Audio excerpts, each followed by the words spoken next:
صاحب کی تشریف آوری کا بہت بہت شکریہ۔ اس وقت جو صورتحال پورے ملک کی ہے اور شہر کراچی کی ہے وہ بہت واضح ہے۔ کل ضمنی انتخاب منعقد ہوا ہے اور اس میں جو لوگ بھی کامیاب ہوئے انہیں مبارکباد، جنہوں نے مقابلہ کیا وہ بھی اہم ہے، لیکن جو اہم ترین پہلو اس ضمنی انتخاب کا کراچی کے حوالے سے ہے وہ بہت الارمنگ ہے۔ کراچی میں مسلسل ضمنی انتخابات ہوتے رہے ہیں پچھلے 1-1.5 سال میں، اور ان ضمنی انتخابوں میں عوام کی عملاً عدم دلچسپی رہی ہے۔ آپ کو یاد ہوگا کہ 240 کا جو انتخاب تھا اس میں 8.5% ووٹ کاسٹنگ ہوئی تھی۔ اس کے بعد 245 کا ضمنی انتخاب ہوا، اس میں بھی تقریباً 10% یا 12% کاسٹنگ ہوئی، اور کل جو NA 239 کا انتخاب تھا اس میں بھی کاسٹنگ 14% سے زیادہ نہیں ہوئی، بلکہ 237 میں بھی تقریباً کم و بیش یہی ہوئی ہے۔ اس کا مطلب یہ ہے کہ 80-85% لوگ، 90% لوگ کراچی میں ان ضمنی انتخابوں سے لا تعلق رہے، جبکہ ایسا نہیں ہے۔ کل کا انتخاب تو ایک بڑا انتخاب تھا، پورے ملک میں ایک ویو تھی۔ آپ نے پنجاب میں دیکھا،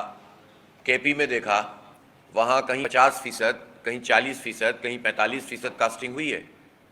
اور اپنے اپنے کینڈیڈیٹس کو لوگوں نے ووٹ ڈالیں۔ لیکن اگر کراچی میں وہ نیشنل ویو اس طرح سے نہیں آ سکی ہے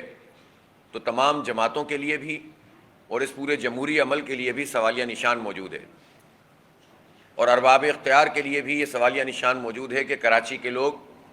ضمنی انتخابوں سے عدم دلچسپی کیوں لے رہے ہیں۔ اور اس کا سبب بہت واضح ہے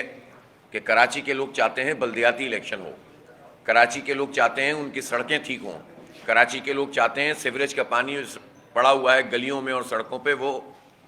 چلا جائے، کراچی کے لوگ چاہتے ہیں انہیں ٹرانسپورٹ ملے، کراچی کے لوگ چاہتے ہیں یہاں پر کچرا کنڈیاں جو پوری سڑکوں کو بنا دیا گیا ہے، گلیوں کو بنا دیا گیا ہے، آبادیوں میں کچرا پڑا ہوا ہے وہ اٹھ جائے۔ کراچی کے لوگ چاہتے ہیں کراچی گرین ہو جائے، کلین ہو جائے، رہنے کے قابل ہو جائے۔ کراچی کے لوگ چاہتے ہیں ان کے بچوں کو روزگار ملے،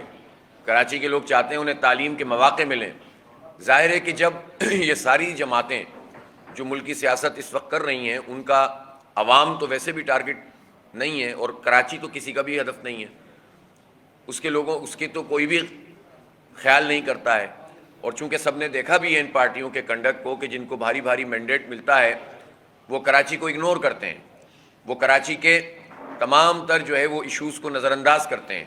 اعلانات پہ اعلانات ہوتے رہتے ہیں، کام کچھ بھی نہیں ہوتا۔ اور یہاں پر 14-15 سال سے پیپلز پارٹی کی حکومت ہے،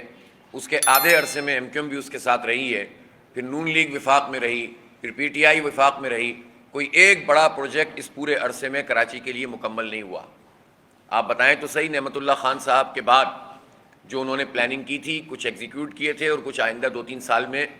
پل وغیرہ بنے تھے، لیکن پانی کا پروجیکٹ K3 انہوں نے مکمل کیا، K4 آج تک نہیں بن سکا، اور ہر حکومت نے دھوکہ دیا کراچی کو۔ جو لوگ یہ کہتے ہیں کہ ہم نے وفاق نے پھر کہا کہ ہم بنائیں گے، تو انہوں نے بھی اعلان یہاں 200 ارب روپے کا کیا، بجٹ میں 18 ارب روپے رکھے اور وہ بھی خرچ نہیں کیے۔ جو لوگ یہ کہتے ہیں کہ ہم کراچی میں ہم نے امن قائم کر دیا، نون لیگ والے بڑے دعویٰ کرتے ہیں، تو وہ تو ظاہر رینجرز کا آپریشن تھا، وہ تو ہونا ہی تھا۔ لیکن اس کے بعد انہوں نے ڈیولپمنٹ کے لیے کراچی میں کیا کیا؟ نون لیگ نے 12 مہینے میں لاہور کی، پنڈی کی BRTs بنائیں، میٹرو بسیں بنائیں، انہوں نے وہاں تو میٹرو ٹرین بھی بنا دی، لیکن کراچی میں نون لیگ بھی آ کر پھنس گئی، 1.5 سال تک وہ گرین لائن نہیں بنا سکی تھی، پھر 3.5 سال تک PTI بھی نہیں بنا سکی، وہ وفاق کا سبجیکٹ تھا، اور ادھورا افتتاح عمران خان صاحب نے کیا تھا۔ یعنی ایک لائن جو پہلے سے چل رہی تھی وہ تک وفاقی حکومت نہیں بنا سکی۔ کراچی سے ریلیٹڈ جو بہت بڑے بڑے مسئلے ہیں وہ صوبائی حکومت اور وفاقی دونوں حکومتوں سے متعلق ہیں۔ آپ مجھے بتائیں پچھلے 14-15 سال میں جس کی حکومت وفاقی حکومت اور صوبائی میں رہی ہے، اب یہ مردم شماری کا ایشو تھا، اس مردم شماری کے ایشو کو کس نے ایڈریس کیا؟ یہ صحیح ہے کہ پیپلز پارٹی نے اپنا ایک نوٹ لگا دیا CCI کی میٹنگ میں، لیکن اس نوٹ سے مسئلہ حل نہیں ہوتا۔ آپ حکومت میں تھے، اتنی بڑی طاقت ہے آپ کے پاس، آپ نے کراچی کی مردم شماری، آپ تو یاد ہے کراچی سندھ کا حصہ ہے نا، اس سے سندھ کی آبادی پہ فرق پڑ رہا تھا۔ ویسے تو آپ بڑے ویجیلنٹ ہوتے ہیں کہ ہم کسی طرح سے جو ہے وہ آبادی بڑھے گی تو ہمیں پیسے زیادہ ملیں گے، لیکن چونکہ اس میں کراچی کی آبادی بڑھنی تھی، اس لیے پیپلز پارٹی نے اس کو ٹال دیا، بس گزار دیا، اور اس کے اوپر جو ان کو کرنا چاہیے تھا، جس طرح سے ریئیکٹ کرنا چاہیے تھا، وہ نہیں کیا۔ اور ظاہر ہے پیپلز پارٹی اس بات کو اچھی طرح سمجھتی ہے کہ اگر ان کا کام پی ٹی آئی اور نون لیگ کر رہی ہے تو انہیں شور مچانے کی کیا ضرورت ہے۔ اس کا سبب یہ ہے کہ مردم شماری میں جب ہماری آدھی آبادی ہو گئی ہے تو اس کے نتیجے میں پیپلز پارٹی اندرون سندھ سے اکثریت لے لیتی ہے، اور اس کے بعد جو ہے وہ اپنا وزیر اعلیٰ بھی بنا لیتی ہے، اپنی حکومت بھی بنا لیتی ہے۔ تو پیپلز پارٹی کی سہولت کاری تو نون لیگ اور پی ٹی آئی نے کی، انہوں نے مردم شماری کروائی نون لیگ نے، اور پی ٹی آئی نے اس کو نوٹیفائی کیا۔ تو اس لیے کراچی کے لوگ ان سب باتوں کو دیکھ رہے ہیں کہ کون کوٹا سسٹم میں غیر معینہ مدت کے لیے اضافہ کر رہا ہے، کون ہے کہ جو اعلانات کرتے ہیں۔ 1100 ارب روپے کا پیکج تھا، اس میں پی ٹی آئی نے اعلان کیا تھا، عمران خان صاحب نے، مراد علی شاہ اس کے ساتھ تھے، اس وقت ایم کیو ایم بھی ان کے ساتھ تھی، تینوں نے بیٹھ کر اعلان کیا، کوئی ایک پروجیکٹ بھی اس میں سے مکمل نہیں کیا، پہلے سے چلتے ہوئے پروجیکٹ کو ہی انہوں نے ایک پیکج کا نام دے دیا تھا۔ یعنی سنجیدگی نہیں ہے کسی کی بھی۔ ووٹ لینے کے لیے اور ویو بنانے کے لیے کچھ ضروری تو ہے نا ان پارٹیوں کے لیے کہ وہ کراچی سے کسی وابستگی کا اظہار تو کریں۔ تو اگر لوگ یہ سمجھتے ہیں کہ پورے ملک میں ایک لہر چل رہی ہوگی تو کراچی کے لوگ بھی اس لہر کا حصہ بن جائیں گے، تو ایسا یقیناً ہوا ہے۔ کراچی تو مین اسٹریم پالیٹکس کرنے والا شہر ہے، کراچی جاگتا تھا تو پورا پاکستان میں لہر چلتی تھی، اسی لیے تو اس کو آئسولیٹ کیا گیا ہے، اسی لیے تو اس کو برباد کیا گیا ہے۔ لیکن اگر پارٹیاں یہ سمجھتی ہیں کہ وہ پنجاب میں مہم چلا کر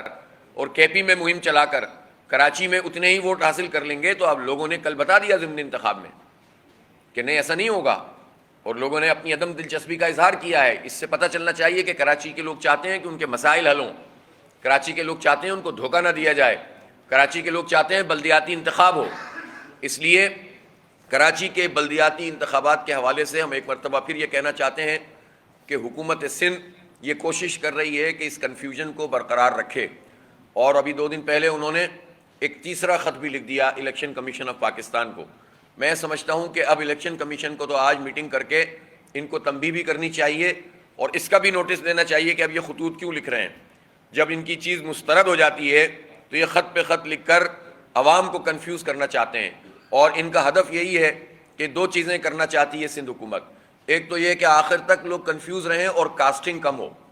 جب بلدیاتی الیکشن میں ووٹ کم پڑیں گے تو اس کے نتیجے میں ان کی جو مینورنگ ہوتی ہے، جس طرح سے یہ چیزوں کو اپنی مرضی کے مطابق ڈھال دیتے ہیں اور دھاندلی کرنا کا عمل آسان ہو جاتا ہے، یہ چاہتے ہیں کہ اپنے عملے کے ذریعے سے اس کام کو کیا جائے، اور جب کاسٹنگ زیادہ ہوتی ہے تو پھر ان کے بس میں نہیں رہ پاتی۔ تو یہ کنفیوژن اس لیے برقرار رکھنا چاہتے ہیں کہ یہ الیکشن، جو کہ اب الیکشن کمیشن نے طے کر دیا ہے کہ 23 اکتوبر کو ہوگا، تو اب یہ اس طرح کے ماحول پیدا کر کے لوگوں کو گھروں میں رکھنا چاہتے ہیں، کنفیوز کرنا چاہتے ہیں۔ دوسری بات یہ بھی ہے کہ یہ بار بار جو اس بات کا اظہار کر رہے ہیں کہ ہمارے پاس پولیس کی نفری نہیں ہے اور ہم لا اینڈ آرڈر کو مینٹین نہیں کر سکتے، تو یہ اس کو بہانہ بنا کر واقعتاً دھاندلی کا کوئی منصوبہ رکھتے ہوں گے۔ اس لیے بھی الیکشن کمیشن کی یہ ذمہ داری ہے۔ میں چیف الیکشن کمشنر سے مطالبہ کرتا ہوں کہ انہوں نے یہ فیصلہ تو کیا ہے کہ یہاں پر رینجرز ہوں گے، آرمی ہوگی، لیکن اس کی واضح اور متعین صورت ہونی چاہیے۔ ہر پولنگ اسٹیشن یہاں کا سینسٹیو ہے، کچھ زیادہ کچھ کم، تو کراچی کے ہر پولنگ اسٹیشن پر رینجرز کی تعیناتی ہونی چاہیے، آرمی کو ہونا چاہیے، تاکہ لوگ آسانی کے ساتھ جا کر ووٹ کاسٹ کر سکیں اور کوئی ہنگامہ نہ کر سکے، کوئی مارکوٹائی نہ کر سکے۔ صرف پولیس کے اوپر ہم انحصار نہیں کر سکتے، پولیس تو ظاہر سندھ حکومت کے ماتحت جو ہے وہ ان کی مرضی کے مطابق چلتی ہے، اور پولیس کے اندر جس طرح سیاسی بنیادوں پہ بھرتیاں ہوئی ہیں اس میں اس بات کا پورا امکان موجود ہے کہ اس کو استعمال کیا جائے گا اپنے مقاصد کے لیے۔ اس لیے آرمی ہونی چاہیے، رینجرز ہونی چاہیے، اگر ایف سی بلانی پڑے تو ایف سی بلائیں۔ الیکشن کمیشن آئین کی آرٹیکل 220 کے تحت یہ اختیار رکھتا ہے کہ وہ جس ادارے کو چاہے وہ پابند ہے ان کی مدد کرنے کے لیے۔ اس لیے اس میں کوئی تخصیص ہی نہیں ہے، واضح طور پر نفری کا تعین بھی ہونا چاہیے، اور اس کا اعلان آج یا کل میں کر دینا چاہیے تاکہ لوگ اطمینان کے ساتھ پھر اپنی بلدیاتی الیکشن مہم چلائیں۔ کسی صورت اب مزید التوا کی گنجائش ہی نہیں ہے، لہٰذا فول پروف انتظامات اب الیکشن کمیشن کی ذمہ داری ہے۔ میں اس موقع پر ایک مطالبہ اور بھی کرنا چاہتا ہوں کہ روز روز کہنے کے باوجود کسی کے کان پر جوں نہیں رنگ رہی۔ سیاسی ایڈمنسٹریٹر آج کی تاریخ میں بھی موجود ہیں اور وہ اپنی اس پوزیشن کو استعمال کر کے حکومت کی مہم چلانے کی کوشش کر رہے ہیں۔ دوسری بات یہ ہے کہ اشتہارات کا سلسلہ شروع کر دیا گیا ہے۔ کس قانون اور ضابطے کے تحت اس وقت کروڑوں روپے کے اشتہارات سندھ حکومت دے رہی ہے؟ اپنی تعمیر و ترقی دکھا رہے ہیں جھوٹی۔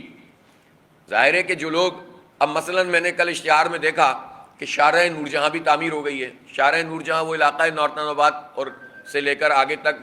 قلندریہ چوک اور آگے تک جاتی ہے، وہ جگہ ہے، وہ شارع ہے کہ جہاں جو میرے سمجھ لے گھر کے ساتھ لگتی ہے۔